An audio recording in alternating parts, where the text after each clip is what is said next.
Have you ever felt like life is just moving too fast? Like you're constantly juggling responsibilities, and no matter how much you try to slow down, your mind just won't stop racing.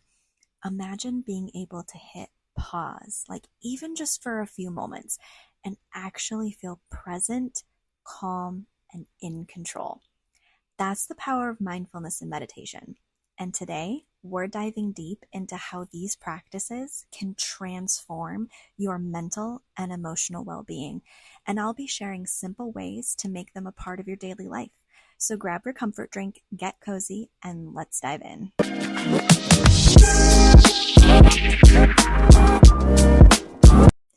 Welcome back to Mindful Chatting. I'm Kristen, and if you're new here, this is the space where we explore all things mental wellness, balance, and personal growth without the fluff. And today's episode is all about mindfulness and meditation, two practices that have been scientifically proven to reduce stress, increase focus, and help us navigate life with more ease and awareness. But here's the thing. Mindfulness isn't just about sitting in silence for an hour or chanting Om.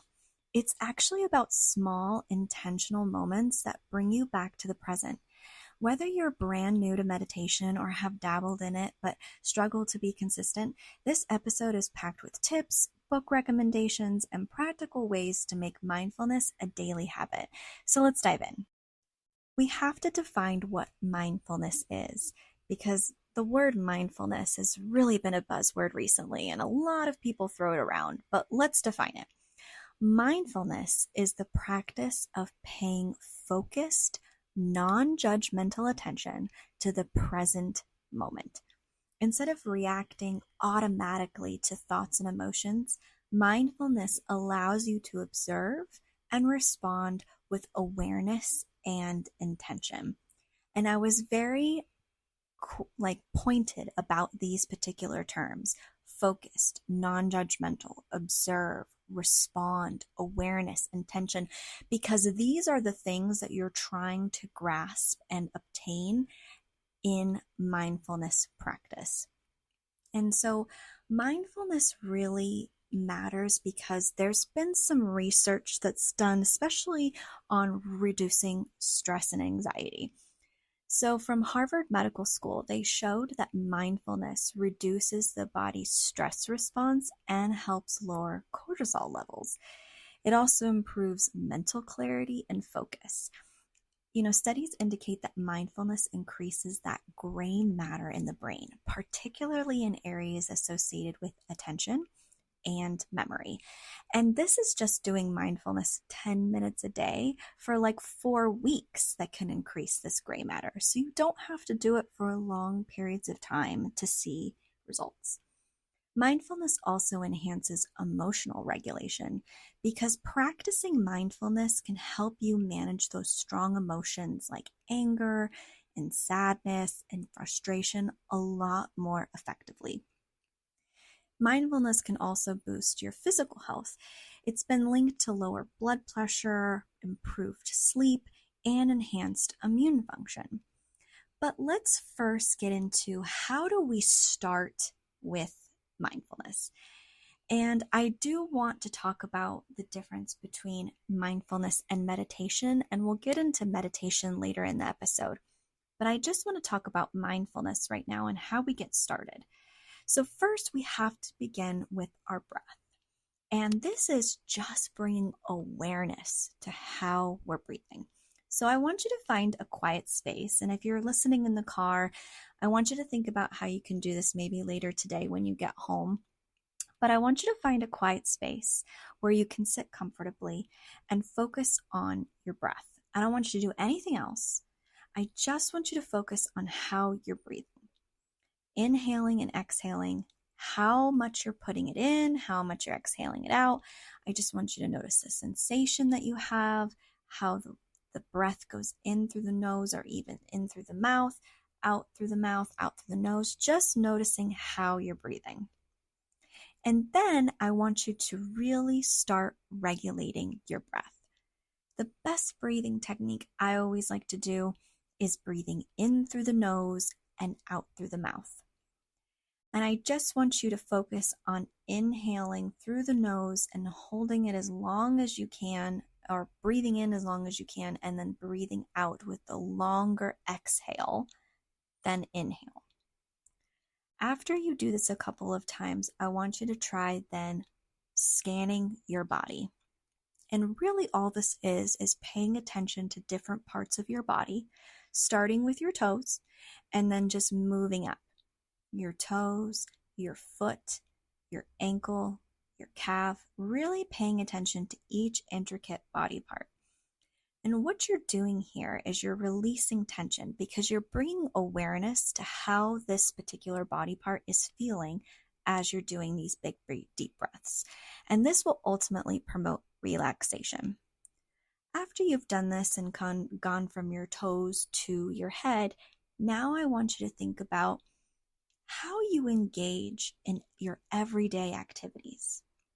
Washing the dishes, getting ready in the morning, getting dressed, driving your car, sitting down for work.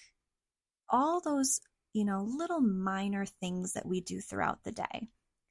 And how I want you to start practicing mindfulness is by just engaging in the things we just did right now, which is the deep breathing and the body scan. And how can you add this into your everyday activity to bring full awareness? So one of the first things that I tell people to do is habit stack. So we all eat. Eating is a wonderful thing, but eating is a good place to start because we all have these meals. So I say, just practice taking big, deep breaths before you have a meal and doing this body scan before you have a meal. And just see if you notice how you approach your eating or the meal any different by doing this. And then we add it into other things like as we're walking or brushing our teeth. And so we just start with one and build up adding it into multiple times in our practice. You can also set an intentional time to practice mindfulness if you'd like. And you can even use a mindfulness app. I love Brain FM.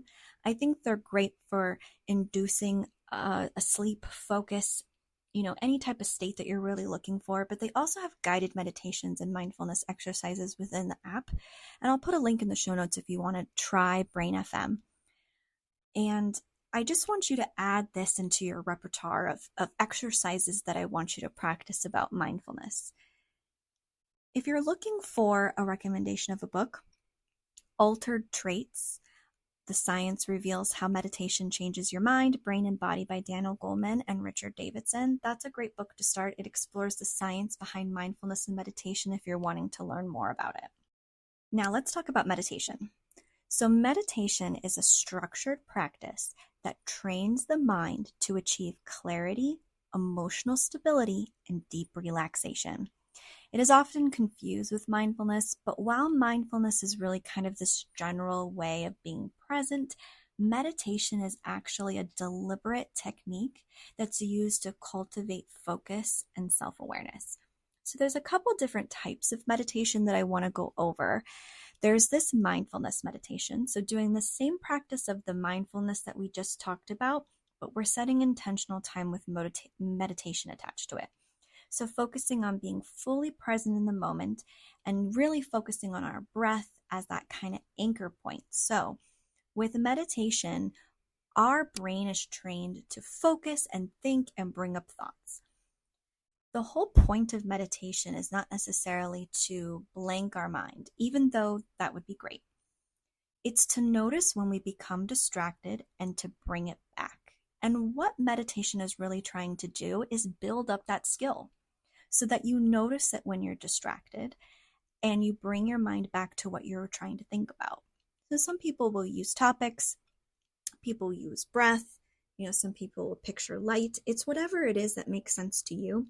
But then you'll notice when your attention is being distracted, and then you can bring it right back to your anchor.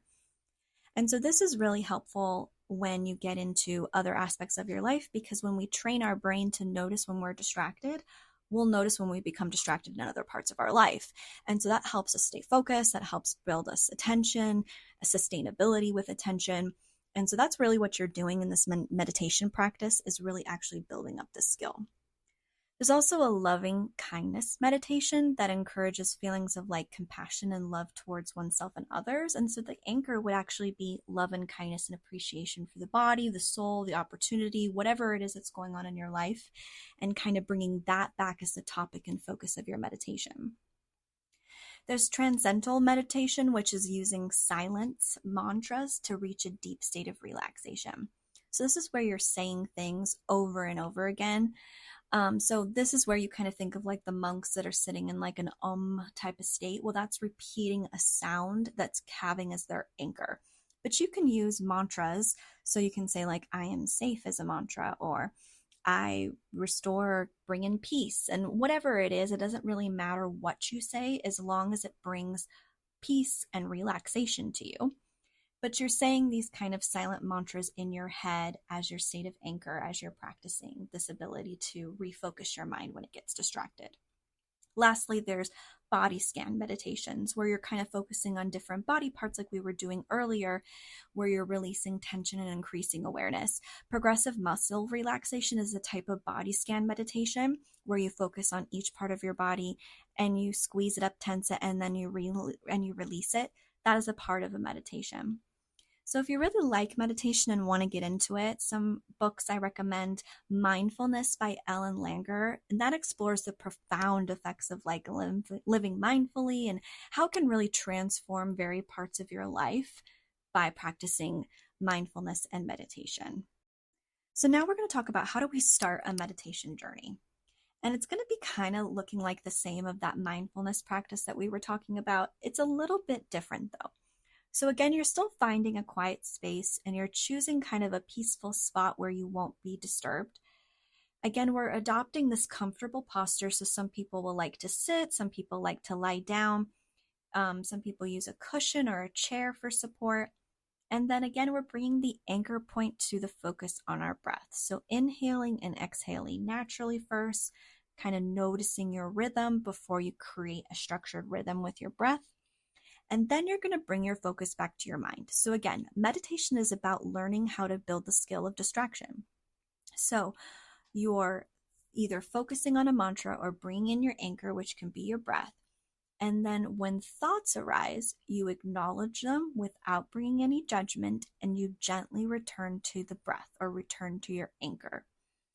And you can start doing this, and I even tell people start with 5 minutes a day. 5 minutes a day doesn't seem like a long time, but it's actually really hard to do, especially if you're a very distractible person or you don't have 5 minutes.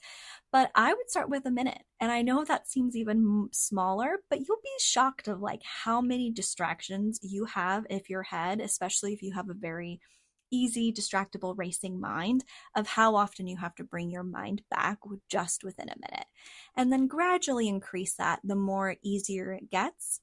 A tip to kind of do is like kind of set a daily reminder to kind of meditate and practice this, and then also track your progress. You can use an app like Brain FM to kind of track how long you've been meditating for, and because they do have a timer on that app, which is a great place to start. So now we're going to talk about how do we start a meditation journey. And it's going to be kind of looking like the same of that mindfulness practice that we were talking about. It's a little bit different though. So again, you're still finding a quiet space and you're choosing kind of a peaceful spot where you won't be disturbed. Again, we're adopting this comfortable posture. So some people will like to sit, some people like to lie down.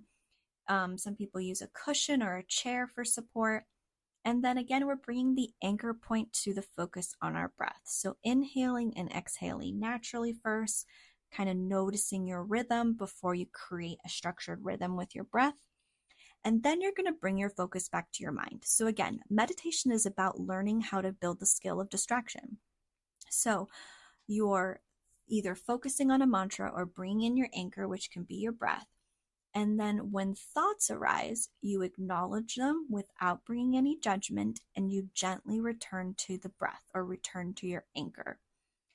And you can start doing this, and I even tell people start with 5 minutes a day. 5 minutes a day doesn't seem like a long time, but it's actually really hard to do, especially if you're a very distractible person or you don't have 5 minutes.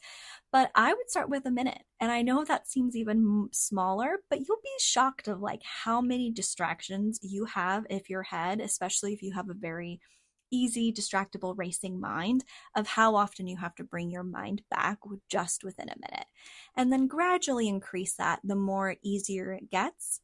Um, a tip to kind of do is like kind of set a daily reminder to kind of meditate and practice this, and then also track your progress. You can use an app like Brain FM to kind of track how long you've been meditating for, and because they do have a timer on that app, which is a great place to start. Now, I definitely want to get into how we can use mindfulness in particular in different aspects of our life and what mindfulness can do for us. So, mindfulness can actually improve our relationships because mindfulness helps in this active listening and kind of reducing reactive behavior if you're really focused in being present in that moment. And that can help lead into healthier communication and conversations with people. And couples who practice mindfulness together actually report increased emotional intimacy and understanding. So, I want to give you an exercise that you can do. So, if you want to practice a mindful conversation, is by truly listening to someone without interrupting or thinking of your response while they're talking. This is extremely challenging for me because usually, as somebody's going into a topic, I already kind of possibly know where they're going to go with it, especially if you've been with your partner for quite some time. You can kind of see where the conversation's going, and then you kind of create a response or what you want to move the topic into. Instead, I want you to just think about what they're saying, how they're saying it, focusing on their body language, their facial expressions, and then at the end of what they're done, then you think of a response to do so that you're very present and very mindful within that conversation with them. Another thing is mindfulness within parenting can be very helpful. Mindful parenting kind of fosters this kind of greater patience and connection with your children. And parents who meditate actually report lower stress levels and more positive interactions with their kids. So here's something I want you to try. I want you to pause before reacting to your child's behavior. Again, really challenging. But when a child is doing something, I want you to stop, take a deep breath, and respond with awareness instead of impulse.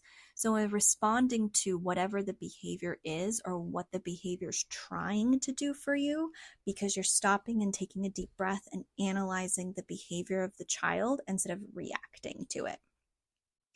Meditation is also really good for anxiety and depression. Meditation can help rewire the brain by decreasing activity in that kind of default mode network, which is associated with the overthinking and worry. And studies suggest that regular meditation is as effective as antidepressants for mild to moderate depression. If you're thinking about a book about meditation and the science-backed strategies of it, Waking Up by Sam Harris kind of offers that science-backed meditations to kind of enhance awareness and reduce anxiety. Mindfulness is also really good for sleep. Meditation activates the parasympathetic nervous system, and that helps the body relax and prepare for a deeper sleep. And if you have a guided body scan meditation before bed, can actually significantly improve the sleep quality. Brain FM has those guided meditations again, but they also have a sleep focus that you can use on the app to help kind of guide you into a more relaxation of sleep. Practicing mindfulness can also enhance focus and reduce that mental clutter, and that leads to better decision making for you. And just a short 5 mindfulness break during the work hour can significantly improve your concentration. So here's something to try. If you've heard of the Pomodoro technique, which is 25 minutes of work sprints followed by 5-minute mindfulness breaks, can actually produce more and help you boost your productivity. Neuroimaging studies show that regular meditators have thicker prefrontal cortexes, which is responsible for decision making and emotional regulation. So meditation actually reduces inflammation in the body, which is linked to numerous chronic diseases. If you're looking for more information about this, The Science of Meditation by Daniel Goleman and Richard Davison also explores the neuroscientific effects of meditation. All right, thanks for joining us for this little quickie episode about mindfulness and meditation. And they're not just wellness trends, they're actually really powerful tools for rewiring your brain, reducing stress, and creating a deeper connection with yourself and the world around you. And the best part, you don't need to be perfect at it. You don't need to meditate for an hour a day or have a completely quiet mind. All it takes is this few minutes of intentional focus each day to start seeing a shift. So what's one small way you can practice mindfulness today? Maybe it's like a mindful breath before checking your phone, or a short meditation before bed, or really simply just noticing the warmth of your morning coffee. Whatever it is, I challenge you to try it. And if you found today's episode helpful, don't forget to share it with a friend, leave a review, or tag me on social media. I'd love to hear how mindfulness is showing up in your life. Until next time, take a deep breath, be kind to yourself, and keep showing up.